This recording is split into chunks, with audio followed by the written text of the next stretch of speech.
Major League Baseballs are dead today. That's right, the balls that were flying like they had went ahead and grown wings back in 2019 are now dying like never before, in the gaps, down the lines, and seemingly most of all, on the warning track. So, why is this? Is MLB intentionally trying to kill offense the league over? Or could it be some kind of weird side effect of the changing makeup of a Major League Baseball itself? Now, this isn't to say this is a new phenomenon. Baseball has faced multiple crises in the past related to the imbalances of the battle of pitcher versus hitter due to the makeup of the balls, field, or even the players.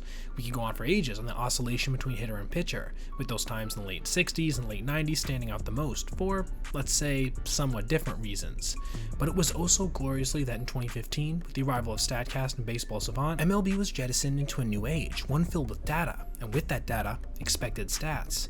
And with these expected stats came a new understanding of how Major League Baseballs behave. For example, we've known since that a batted ball with a launch angle of 19 degrees and an exit velo of 108 miles per hour will almost always be a home run. Not necessarily, but very often. As such, if you're the type of hitter who often hits baseballs in a manner similar to this, and yet are having a poor season, you're probably going to have higher expected stats than your actual ones, and in years past are likely to improve. Or if you're the kind of pitcher who gives up hits like this, you probably won't maintain a level of success for very long. A hitter who hits the ball softly on the ground with little speed, probably not going to be successful with expected stats. A pitcher who generates a ton of swing and miss with a low amount of walks, successful. You get the picture. Now, for years, MLB has seemed as an organization to be obsessed with offense, right? In fact, since 2015, any slant we've seen in either direction as far as league-wide expected stats has been in favor of hitters. As in the aforementioned 2019, when the expected slugging percentage was .424, yet the actual slugging percentage was .435, a ridiculous 11-point spread. Balls were flying like crazy that season, with a new record being set for home runs in a single year. The XBA that year, .247 to the real-world average of .252, a 5-point spread. We could all agree at the time that something was up, and the solution posed and generally accepted throughout the baseball world since was that the balls were simply juiced or flying further as a result of inconsistent baseball manufacturing, which we'll get into later. As time went on, however, things seemed to return relatively to normal. The juice ball era passed, as not only did slugging numbers decline league-wide, but the expected slugging difference dropped as well, reaching a new low of just a 1-point spread in 2023. The same is true of XBA and batting average, which were somehow identical last year. But everything has changed this season, and in a major way, a seismic shift of a magnitude never before seen in the StatCast era. Not only for the first time is the league's expected slugging percentage in the negative, it's negative by a whopping 11 points. The same mark as during the juice ball era, but inversed. XBA and average are following the same pattern, with a smaller but still notable separation of -4 points, 247 to 243. Just look at some of the teams that have been most adversely affected. The White Sox, for all of their horribleness, are still 34 points behind their expected slugging, an insane figure that recontextualizes their offense a bit. If those balls were dropping in the gaps and over the walls, their overall numbers would probably be more akin to the Rangers right now, a team that's not seen as having a notably terrible offense. Their XBA isn't faring much better as well, at a shocking -18 points. The Angels, meanwhile, are underperforming their slug by 21 points, the A's by 22, and the Marlins by 23. For a normal frame of reference, a team before 2024 would rarely underperform their stats by 10 points, let alone double or even triple that. But before we start trying to detect trends, it's not just the garbage teams this is happening to. At the top of the league currently are the Orioles, the Yankees, the Dodgers, and the Braves. Of these 4 teams, only the Orioles exceed their expected slugging value by about 4 points. The other 3 all fall below, and again in a rather concerning fashion. The Dodgers by 8 points, the Yankees by 22, and the Braves by a mind-blowing 35. Doesn't that change the framing on their season a bit? Last year's .501 slugging percentage would feel so much closer to an MLB ranking 4th place .442 mark than their current 9th place tally of .407. So it doesn't seem to matter much if a team can or can't hit. The expected stats are still way off. But these extreme differences aren't even best seen at a team level, let alone the league one. We're now going to dive into some individual player examples, which might best illustrate the abject absurdity of what's going on, and why there absolutely has to be some kind of issue at play for any of this to make any sense. Prior to this season, the greatest negative spread you'd see between actual and expected slugging for an individual was around 70 points, save for a few extremely slow players who happen to hit the ball on the ground a lot, like 2017 Miguel Cabrera, 2016 Kendrys Morales. But these were the outliers, categorically. Currently, however, in 2024, there are 10 players who sit at negative slugging values of 70 points or greater, and they happen to include some of the highest profile names in the game. Julio Rodriguez tops the list, but also honored are Juan Soto, Fernando Tatis Jr., Salvador Perez, Corey Seager, Paul Goldschmidt, and Vladdy Jr. What's one thing all these guys have in common? They hit the ball hard. All of them have an average exit velo of over 91.4 miles per hour and barrel rates that rank among the game's best. Soto has the 3rd best, Seager the 11th, Tatis Jr. the 18th, Perez 24th, and Vlad Jr. 28th. That means they're hitting the ball at the optimal exit velo to do major damage, yet they aren't doing the numbers they should be. For Vladdy, Perez, Seager, and Goldie, you can chalk some of this up to their slow as molasses speed, but for the rest of them, ranking from middling to outright fast, something just isn't adding up. What's more, what happens if we turn everything around and look at players whose actual slugging exceeds their expected values? Another image starts to take hold. The dead ball might be aiding some players who have a tendency towards blue pits. Steven Kwan, for example, has great bat-to-ball skills and a relatively light-hitting approach, and today, his actual slugging percentage is 98 points higher than expected.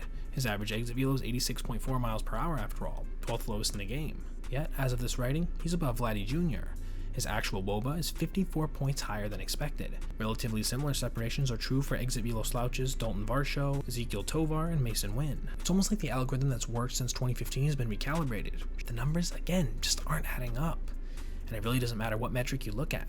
Things are very strange. Of the top 15 worst negative xWOBA seasons, 6 of them have come in 2024 so far. Top 15 worst negative XPA seasons, 7 of them. Negative xSlug, 6. Unsurprisingly, the same situation applies to pitchers. If you look at the top 15 seasons in xSlug, 12 of them are happening right now in 2024. And it's not like the values are slightly off. Tanner Houck's actual slugging is over 100 points lower than is expected, which is almost twice as good as last year's best, Blake Snell, who's at about 64 points. This year, Snell wouldn't even be in the top 5, ranking 8th overall. The same disparities exist in almost every category. Last year, only 2 pitchers had actual batting averages that were 30 points less than expected. This year, it's 12. Same with xWOBA. 11 of the top 15 seasons since 2015 are happening this year. It's a trend that can't simply be ignored, as there isn't any other single season with this level of bunching at the bottom of the leaderboards in pretty much every X stat. If MLB baseballs are being hit about as hard as before, and on similar launch angles, which they seem to be, what could account for this crazy disparity between expected outcomes and actual ones? This is where we get into the nitty-gritty of the theory, which simply states, something is killing the flight of MLB baseballs. And because nothing else much has changed about the game, the ball itself, which has seen tinkering in the past, seems like a solid choice for the culprit. But let's not get ahead of ourselves here. What's the recent history on MLB actually altering Major League Baseballs? Let's not get it twisted. We don't possess any direct knowledge that the league is putting intentionally altered balls into play in order to pursue any kind of outcome. But that doesn't mean they aren't doing so almost unintentionally. A baseball's composition fundamentally affects how the ball flies, starting with what's inside, the parts we can't see. That would be the so-called pill, or the cork center that's wrapped in rubber. That explained why the league-wide record for homers set in 2000 when the players were juiced was broken in 2017. Independent studies into the issue showed that the chemical composition of balls had indeed been altered somewhat. Even veteran Hall of Fame pitcher Justin Verlander was convinced something was up. Balls with the same exit velo and launch angle from 2014 to 2016 were going out routinely in 2017 to 2019. In response, MLB purchased Rawlings, the manufacturer of their balls, to ensure uniformity of production. Then came another wave of homers in 2019 and another new league-wide record.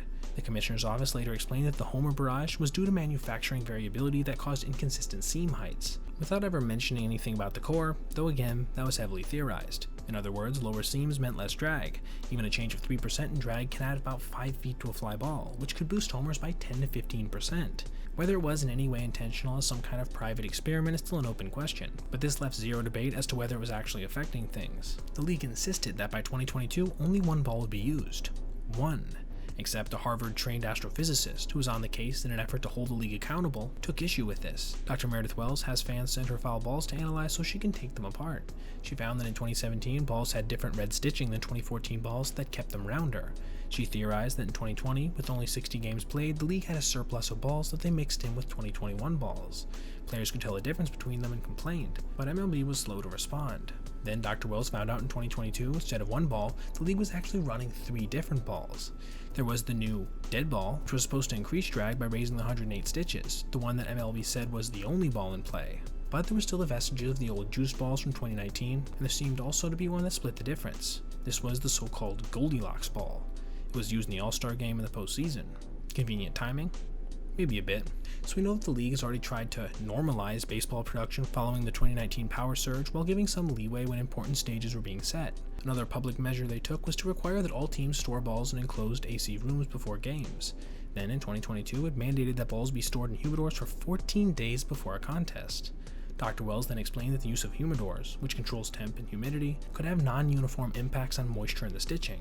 i.e., there was still room for variability if the league wanted deniability for any major league-wide trends. Pitchers complained about the slickness of these humidor balls, hitters complained that the ball felt dead off their bat, and I mean it makes sense, right? A wetter, heavier ball simply won't go as far as a lighter, dry one. A ball with flat stitching will go farther than a ball with raised seams. Like we said before, it doesn't take much to make a difference. The bounciness of a baseball is measured by its core of restitution. Warmer temperatures lead to more homers, no doubt, but humidity arguably plays a bigger role. A change of 5% in humidity leads to a 1.2% change in core.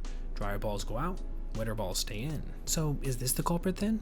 Perhaps at least in part. Maybe the Goldilocks balls of yesteryear were balancing out 2022's and 2023's totals, creating an overall balanced, if uneven terrain, with 2024 being the first year where they were completely phased out. This would certainly make sense, right? The league, desperate to quell the juiced ball conversation, has finally found a consistent solution. The only problem? It generates consistency but kills offense. My guess, this is 100% not what they want, and they're probably trying to work on a fix as quick as they possibly can. Fans love homers, not 380-foot flyouts. It's simple math. As we finish this video up, let's take a step back from conjecture and return to hard evidence. There have been verified issues with the manufacturing process in the Rawlings factory in Costa Rica. Those have been documented extensively. MLB insists they've been fixed, but MLB has been slow to release its own scientific studies to assure players that everything is on the up and up. Dr. Wells probably shouldn't be having to do this heavy lifting on her own. The league could be far more transparent. When the commissioner says only one ball was used in 2022, and in fact 3 were, it called into question their commitment to actually fixing the issue. So they added the humidor to every team's home maintenance routine. Then when critics and players said the humidor was messing with the texture of baseballs, they remained silent. So, is any of this going to change? Almost certainly, right? They want Aaron Judge to hit 60 homers, not 55. Shohei belting tape measure shots. Luis Ariz and Stephen Kwan have their appeal certainly, but MLB won't build their brand around single and double hitters. My prediction? By the end of this year, certainly in time for the playoffs, maybe even earlier in August or September, offense will skyrocket, X stats leveling out or even inverting from their current standing. Homers will be flying like crazy and it'll change the whole playoff picture. Something will have been altered, and we'll probably find out about it in 2+ years. That's how the big leagues operate. And be sure if that happens to revisit this vid and laugh with me in the comments. If not, call it out. Hey, I could be totally wrong. This is just a theory after all. A baseball. Never mind. Okay everybody, hope you enjoyed the video. If you did so, remember to like and subscribe and click on this playlist for other essay videos just like this. Have a great rest of your day everyone.